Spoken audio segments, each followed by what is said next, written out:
इनको एड्रेस करने की जरूरत है, बहुत जरूरी है। जी जी बिल्कुल।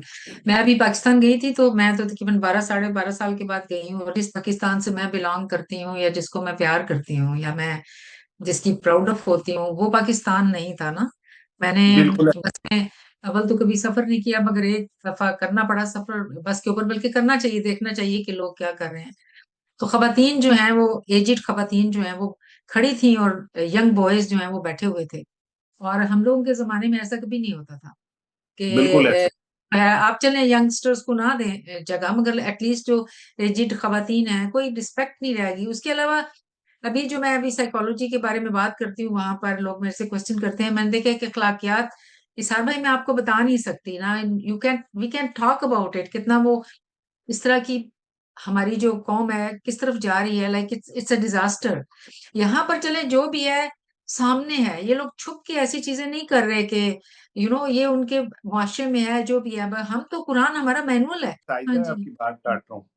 देखिए, जहां आप रह रहे हैं ना, वहां लड़कियां अगर कम लिबास पहनती हैं तो वो फहाशी नहीं है, ये नहीं, उनका उनका एक कल्चर है। कल्चर है जी। फहाशी तब होगी जब सोसाइटी ये तय करेगी कि ये चीज फहाशी के जुमरे में आती है। एग्जैक्टली। लेकिन अगर एग्जैक्टली।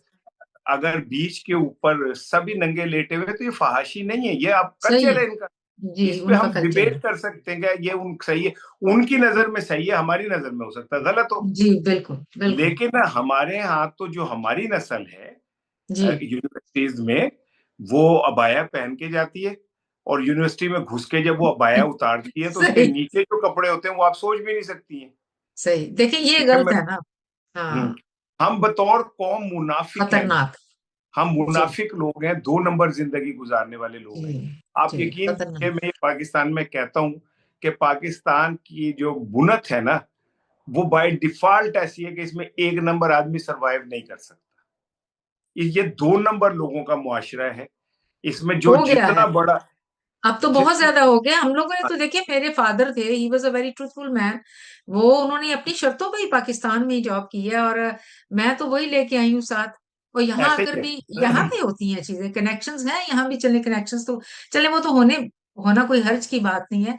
मगर ये है कि हमने यहाँ भी उसी जो वहां से वैल्यूज लेके आए हैं अपने डैड से, वही वैल्यूज लेके आगे चले हैं। क्योंकि ये बहुत इंपॉर्टेंट है। मैं समझती हूँ कि पेरेंटल लेवल पे भी चेंज आने की जरूरत है। जैसे हम पेरेंटिंग कर रहे हैं अपने बच्चों की, जो कुछ हम करेंगे, मेरी बेटी जो है वो मेरे से पूछ रही थी कि मैं अपनी बेटी को क्या सीख दूं, आप मुझे बताएं एज ए ग्रैंड मदर। तो मैंने कहा कि आप जो उसे बनाना चाहती हो आप वो खुद करो। सो जो बिल्कुल। आप बनाना चाहती हो ना, just do that and she will be like that. हजरत अच्छा जाफर मुझे सादिक के पास ना जी। एक साहब आए, उन्होंने कहा कि मैं तबलीग पे जा रहा हूँ, तो मुझे कुछ एडवाइस करें। तो आपने कहा कि कोशिश करना कि बोलो कम।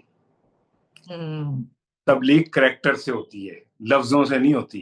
क्या बात है, आप क्या बात है। आप अपना करैक्टर बताएं लोगों को, मुझे ये मत बताएं कि आपका पीर कितना वो साफ वाला है, मुझे अपने किरदार में दिखाएं कि वो कितने वो साफ वाला है। There you go. ठीक है। एग्जैक्टली। हाँ, जी। हम बतौर कौम किरदार खो चुके हैं। अमल जरूरी है ना, कहते हैं ना, अमल से हाँ जी, जिंदगी हाँ बस बनती है, वही है, जन्नत भी बनती है जहन्नम। जन्नत भी जहन्नम भी। ये खाकी अपनी फितरत में ना नूरी है बनारी। हमने अपने अच्छा। अमल से पाकिस्तान को जहन्नुम भी बनाया है। तो देखते हैं, अब शुरू करने लगे हैं कुछ। अभी मैं पाकिस्तान आई थी तो मैं थोड़ा एनालिसिस, जैसे आपने मुझे कहा था कि आप इसके ऊपर बात करें, तो बात तो ये है ना कि जब अपनों के बारे में बात की जाती है तो हम वो देखेंगे, और फिर हम उनका सोल्यूशन भी बताएंगे कि क्या होना चाहिए। मुझे ये बताएं कि आपने क्या पैस ऑन किया अपने बच्चों को, जो आप, जैसे आप ईद वगैरह अपने फादर के साथ जो मनाते थे, फिर आपने वहां से कुछ चीजें होंगी ना जो हम अपने बच्चों को पैस ऑन करते हैं, और अपनी बच्चों को आपने क्या पैस ऑन किया जो वो वैसे ही करते हैं जैसे आप किया करते थे कभी। चलें, एक तो चेंजेस तो आ गई होंगी। ये हम ये ट्रेडिशन है हमारी कि मैं, मेरे बड़े भाई वो हमारे साथ रहते हैं, एंड जी वी ट्रीट फादर भी। तो हम ये ईद की नमाज इकट्ठे पढ़ते हैं सब जाके एक ही जगह। उसके बाद फिर हम सब इकट्ठे होके कब्रिस्तान जाते हैं, जी अपने पेरेंट्स के कब्रों पे वहां जाके हम फातिहा पढ़ते हैं, जी और फूल वूल चढ़ाते हैं, सफाई करते हैं। जी। उसके बाद फिर हम आके, मैं चूंकि कुर्बानी देख नहीं सकता, वो खून नहीं देख सकता, मेरे ये अच्छा।